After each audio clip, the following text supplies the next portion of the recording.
കൂട്ടുകാരെ, നമുക്കിന്ന് എളുപ്പത്തിലൊരു കുക്കർ ബിരിയാണി ഉണ്ടാക്കാം. അതിന് ഞാനൊരു 1.5 ഗ്ലാസ് ബാസ്മതി റൈസ് കഴുകി വാരി വെള്ളത്തിലിട്ട് വെച്ചിട്ടുണ്ട്. ഒരു അരമണിക്കൂർ കുതിർത്തെടുക്കണം. അതിൻ്റെ കൂടെ തന്നെ നമുക്ക് അത്യാവശ്യം വേണ്ട എല്ലാ ഐറ്റംസും ഞാനിവിടെ റെഡിയാക്കി വെച്ചിട്ടുണ്ട്.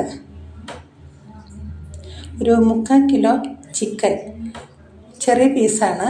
അതിലേക്ക് നമ്മളൊരു 1.5 ടീസ്പൂൺ ഉപ്പ്, ഒരു 3/4 ടീസ്പൂൺ മഞ്ഞൾപ്പൊടി, ഒരു ടീസ്പൂൺ എരിവുള്ള മുളക് പൊടി, 1 ടീസ്പൂൺ എല്ലാ മസാലയും കൂടെ പൊടിച്ചത്, ഒരു ചെറിയ മുറി നാരങ്ങ നീരും കൂടെ ആഡ് ചെയ്യാം. അതിൻ്റെ കൂടെ 1 ടേബിൾ സ്പൂൺ തൈര്. ഇതെല്ലാം കൂടെ മിക്സ് ചെയ്ത് അരമണിക്കൂർ നേരം വയ്ക്കാം. ഇനി നമുക്ക് കുക്കർ വെച്ചിട്ട് അതിലേക്ക് ഒരു 2 ടേബിൾ സ്പൂൺ ഓയിൽ ഒഴിച്ചു കൊടുക്കാം. അതിലേക്ക് 1.5 ടീസ്പൂൺ ഗീയും കൂടെ ആഡ് ചെയ്യാം. ഇതിലേക്ക് നമുക്ക് എല്ലാ സ്പൈസസും കുറേശ്ശെ ഇട്ട് കൊടുക്കാം. ഇതൊന്ന് ഇളക്കി നമുക്കൊന്ന് ചെറുതായിട്ട് മൂത്ത് വരുമ്പോൾ അതിലേക്ക് ക്രഷ് ചെയ്ത് വെച്ചിരിക്കുന്ന സബോളയും പച്ചമുളകും, ഒരു 4 പച്ചമുളക് ഞാൻ ചേർത്തിട്ടുണ്ട്, 3 മീഡിയം സൈസ് സബോള. അതിൻ്റെ കൂടെ തന്നെ കുറച്ച് ഉപ്പും കൂടെ ഇട്ട് കൊടുക്കാം. ഇതെല്ലാം നന്നായി മിക്സ് ചെയ്ത് അതിലേക്ക് നമുക്ക് അടുത്തതായി ചേർക്കേണ്ടത് ഇഞ്ചി വെളുത്തുള്ളി പൊടിയായിട്ട് അരിഞ്ഞു വെച്ചിരിക്കുന്നതാണ്. അതും കൂടെ ഇതിലേക്ക് ആഡ് ചെയ്യാം. കുറച്ച് സമയം നല്ലോണം ഇളക്കി കൊടുക്കാം. അടുത്തതായി നമുക്ക് അതിലേക്ക് ചേർക്കാനുള്ളത് തക്കാളിയാണ്. ഒരു ചെറിയ 2 തക്കാളിയാണ് ഞാൻ അരിഞ്ഞെടുത്ത് വെച്ചിരിക്കുന്നത്. അതും കൂടെ നമുക്കിതിലേക്ക് ഇട്ട് കൊടുക്കാം. അങ്ങനെ ഇതെല്ലാം നന്നായി ഇളക്കി അതിലേക്ക് നമുക്ക് നേരത്തെ പരട്ടി വെച്ചിരിക്കുന്ന ചിക്കൻ ഇട്ട് കൊടുക്കാം. വെള്ളമൊന്നും ചേർക്കരുത്. നമ്മളൊരു 2-3 മിനിറ്റ് അടച്ച് വെച്ച് വേവിച്ചെടുക്കാം. തുറന്ന് നോക്കാം. ഇടയ്ക്കൊന്ന് തുറന്ന് നോക്കിയിട്ടുണ്ട്. ഇനി തുറന്ന് നോക്കിയിട്ട് നമുക്ക് ഒന്ന് ഇളക്കി കൊടുത്ത് വീണ്ടും ഒന്ന് അടച്ചു വയ്ക്കാം. ടോട്ടലൊരു 5-6 മിനിറ്റ് നമ്മൾ ഇതുപോലെ അടച്ചു വെച്ച് വേവിച്ചെടുക്കാം.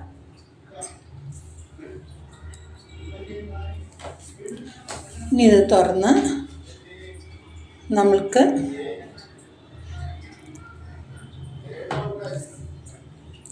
ഇതിലേക്ക് 1 ഗ്ലാസ് അരിക്ക് 1.5 ഗ്ലാസ് വെള്ളം, ആ കണക്കിൽ നമ്മൾ ചൂടുവെള്ളമാണ് ഞാനിതിലേക്ക് ഒഴിച്ചു കൊടുക്കണേ. അതിൻ്റെ കൂടെ തന്നെ വെള്ളം മാലം വെച്ച അരിയും കൂടെ ഇട്ട് കൊടുക്കാം. പിന്നെ ഇടേണ്ടത് മല്ലിയില, പുതിന ഇല. ഇതെല്ലാം കൂടെ ഒന്ന് പതുക്കെ മിക്സ് ചെയ്ത് കൂടെ നാരങ്ങ നീരും ചേർത്ത് ഒരു 1.5 ടീസ്പൂൺ നെയ്യ് വീണ്ടും ഞാൻ ചേർക്കുന്നുണ്ട്.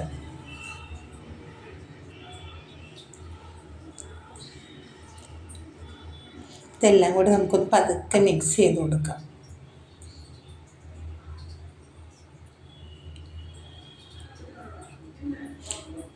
ഇനി നമുക്ക് കുക്കർ അടച്ച് വെച്ച് ഒരു മീഡിയം ഫ്ലെയിമിൽ ഒരു വിസിൽ,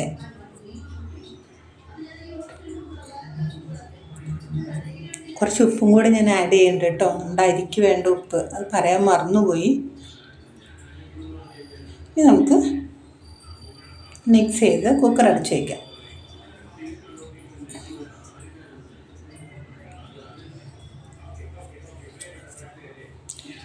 മീഡിയം ഫ്ലെയിമാണ് കേട്ടോ. അതിൽ ഒരു വിസിൽ വരുമ്പോൾ നമുക്ക് ആ വിസിൽ പോകാതെ അടച്ച് വെച്ച് വേവിച്ചെടുക്കാം. അങ്ങനെ 45 മിനിറ്റിന് ശേഷം ഞാനിത് തുറന്നിട്ടുണ്ട്. എല്ലാം നല്ല കറക്റ്റ് സെറ്റായി, ഒട്ടും വെള്ളമോ കുഴയോ ഒന്നും ചെയ്യാതെ ഭയങ്കര ടേസ്റ്റുള്ള നമ്മുടെ ബിരിയാണി റെഡി.